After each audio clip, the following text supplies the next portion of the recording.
వాక్యాలు తెలుసు. వాక్యం వెనుక ఉన్న శక్తిని మనం అనుభవించవలసిన వారమై ఉన్నాం. అందుకే క్రీస్తును గూర్చిన మాట వినుట వలన ఒకవేళ మనకింకా మన పిల్లలు వాక్య జ్ఞానం రాని వారుంటే, పుట్టినవారు పుట్టుకతోటే విశ్వాసులు. కానీ వాక్య జ్ఞానం రాని వారుంటే, వారికి ఖచ్చితంగా యేసుక్రీస్తులో ఆళ్ళు ఉన్నారు కాబట్టి ఇంకే భయం ఉంది అని అనుకోవడానికి వీల్లేదండి. ప్రియులారా, అలాంటి పుట్టుకతో ఉన్న యవ్వనస్తులే తొందరగా తొలగిపోతారు. తొందరగా ప్రభువుకి దూరమైపోతారు.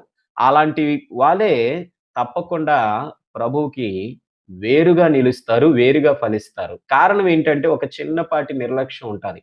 అది పోగొట్టాలంటే వారికి ఆ వయస్సు నుండే అసలు అన్యదేవతలంటే ఏంటి? విగ్రహాలంటే ఏంటి? నిజమైన దేవుడంటే ఏంటి?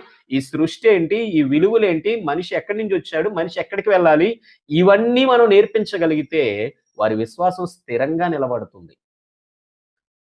అలాగే